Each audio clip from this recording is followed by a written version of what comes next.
Assalamualaikum warahmatullahi wabarakatuh. Ikhwan filah yang berbahagia, segenap pemirsa setia Alvin TV yang tercinta di mana saja Anda berada. Aku doakan semoga para sahabat dalam keadaan sehat walafiat, panjang umur, rizki berlimpah serta hidup penuh berkah. Amin amin ya robbal alamin. Nah sahabat, sebelum menyimak lebih jauh tentang kisah ini, mohon sempatkan sejenak untuk tekan like dan subscribe pada channel Alvin TV, agar tidak ketinggalan notifikasi video berikutnya. Atas atensi serta apresiasi para sahabat aku haturkan jazakumullah ahsanal jaza, dan terima kasih yang sebanyak-banyaknya. 5 fakta menarik tentang sosok Mbah Kiai Hamid. Kiai Hamid Pasuruan adalah sosok ulama harismatik. Karisma beliau bukan hanya karena kedalaman ilmu, tapi juga karena keluhuran budi dan kemakrifatannya. Tak heran, jika setiap tahunnya masyarakat dari berbagai penjuru berdatangan ke acara haul ulama besar ini. Bahkan, beberapa hari sebelum pelaksanaan haul Kiai Haji Hamid Pasuruan, sejumlah jamaah haul sudah mulai berdatangan ke kota Pasuruan. Di sisi lain, tak banyak yang tahu, meskipun dikenalnya pada nama beliau ada embel-embel nisbat Pasuruan, tapi beliau bukan kelahiran kota Pasuruan. Beliau justru lahir di Lasem, Rembang, Jawa Tengah. Berikut ini 5 fakta menarik tentang sosok Kiai Hamid Pasuruan yang disarikan dari kata pengantar Gusmus berjudul Kiai Hamid Bukan Wali Tiban, untuk buku biografi wali dari Pasuruan tersebut. 1. Kesan Gusmus saat bertemu Kiai Hamid. Gusmus mengenal secara pribadi sosok Kiai Abdul Hamid ketika Gusmus masih tergolong remaja, sekitar tahun 60-an. Ketika itu Gusmus dibawa abahnya yaitu Kiai Haji Bisri Mustafa ke suatu acara di Lasem.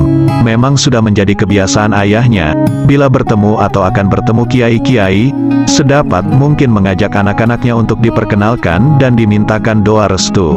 Menurut Gusmus, ini memang merupakan kebiasaan setiap kiai tempo dulu. Dengan Kiai Hamid, baru ketika itulah Gusmus melihatnya. Wajahnya sangat rupawan.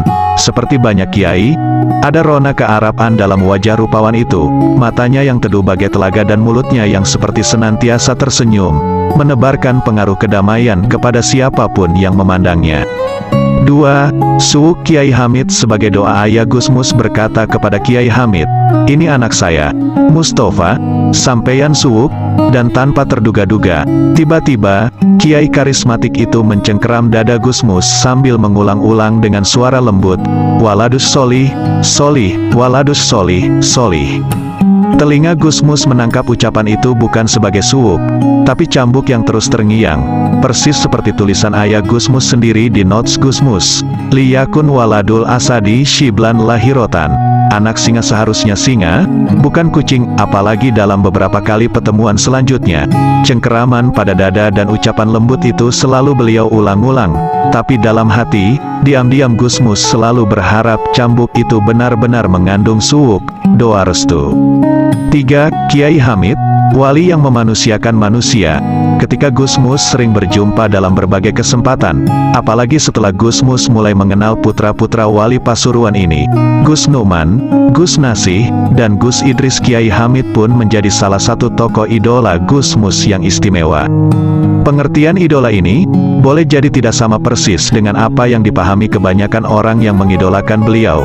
Biasanya orang hanya membicarakan dan mengagumi karomah beliau, lalu dari sana mereka mengharap berkah. Seolah-olah kehadiran Kiai Hamid hanyalah sebagai pemberi berkah kepada mereka yang menghajatkan berkah. Lalu beliau pun dijadikan inspirasi banyak santri muda yang melihat dan mendengar karomah beliau ingin menjadi wali dengan jalan pintas. Padahal berkah beliau lebih dari itu. Pernah suatu hari Gusmus sowan ke kediaman beliau di Pasuruan. Berkat kolusi dengan Gus Numan, Gusmus bisa menghadap langsung 4 mata di bagian dalam-dalam. Gusmus melihat manusia yang sangat manusia yang menghargai manusia sebagai manusia. Bayangkan saja, waktu itu ibaratnya beliau sudah merupakan punjernya tanah Jawa, dan beliau mentasci Gusmus agar tidak sungkan duduk sebangku dengan beliau. Ketawaduan, keramahan, dan kebapaan beliau membuat kesungkanan Gusmus sedikit demi sedikit mencair. Beliau bertanya tentang Rembang dan kabar orang-orang Rembang yang beliau kenal. Tak ada fatwa-fatwa atau nasihat-nasihat secara langsung, tapi Gusmus mendapatkan banyak fatwa dan nasihat dalam pertemuan hampir 1 jam itu. melalui sikap dan cerita-cerita beliau. Misalnya, beliau menghajar nafsu tamak Gusmus dengan terus-menerus merogoh saku-saku beliau dan mengeluarkan uang seolah-olah siap memberikannya kepada Gusmus. Sudah menjadi pengetahuan umum bahwa salah satu hobi Kiai Hamid adalah membagi-bagikan uang, atau ketika beliau bercerita tentang kawan rembangnya yang dapat Gusmus tangkap, intinya, setiap manusia mempunyai kelebihan di samping kekurangannya. 4. Kiai Hamid bukan wali tiban dan bukan kiai kagetan. Proses yang berlangsung, yang membentuk seorang santri Abdul Mukti menjadi Kiai Abdul Hamid. Dalam hal ini terkait ketekunan beliau mengasah pikir dengan menimba ilmu, tentang perjuangan beliau mencemerlangkan batin dengan penerapan ilmu dalam amal dan mujahadah, dan kesabaran beliau dalam mencapai kearifan dengan terus belajar dari pergaulan yang luas dan pengalaman yang terhayati, sehingga menjadi kiai yang mutabahir, yang karenanya penuh kearifan, pengertian, dan tidak kagetan. Kiai Hamid bukanlah wali tiban. Wali tiban, kalau memang ada, tentu berpotensi kontroversial dalam masyarakat. Kiai Hamid tidak demikian.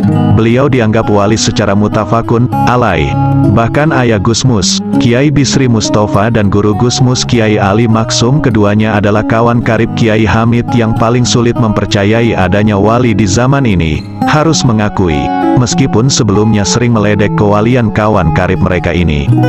5. Kiai Hamid, ulama paripurna yang mengamalkan ilmunya. Banyak orang alim yang tidak mengajarkan secara tekun ilmunya dan tidak sedikit yang bahkan tidak mengamalkan ilmunya. Lebih banyak lagi orang yang tidak secara maksimal mengajarkan dan atau mengamalkan ilmunya. Sebagai contoh, banyak kiai yang menguasai ilmu bahasa dan sastra, nahwu, sorof, balagoh, arudel, dan sebagainya. Namun jarang di antara mereka yang mengamalkannya bagi memproduksi karya sastra. Kebanyakan mereka yang memiliki ilmu bahasa dan sastra itu menggunakannya hanya untuk membaca kitab dan mengapresiasi, menghayati keindahan kitab suci Al-Quran. Tentu tak banyak yang mengetahui bahwa salah satu peninggalan Kiai Hamid adalah naskah lengkap berupa antologi puisi. Banyak kiai yang karena keamanahannya mendidik santri, sering melupakan anak-anak mereka sendiri. Kiai Hamid bukan saja mendidik santri dan masyarakat, tapi juga sekaligus keluarganya sendiri. Dari sosok yang sudah jadi Kiai Hamid, kita bisa menduga bahwa penghayatan dan pengamalan ilmu itu sudah beliau latih sejak masih nyantri. Demikian pula pergaulan luas yang membangun pribadi beliau, sudah beliau jalani sejak muda, sehingga beliau menjadi manusia utuh yang menghargai manusia sebagai manusia, bukan karena atribut tempelannya. Dan kesemuanya itu melahirkan kearifan yang dewasa ini sangat sulit dijumpai di kalangan tokoh-tokoh yang alim. Nah sahabat, cukup sekian kisah ini, semoga bermanfaat buat kita semua. Amin amin ya robbal alamin. Wassalamualaikum warahmatullahi wabarakatuh.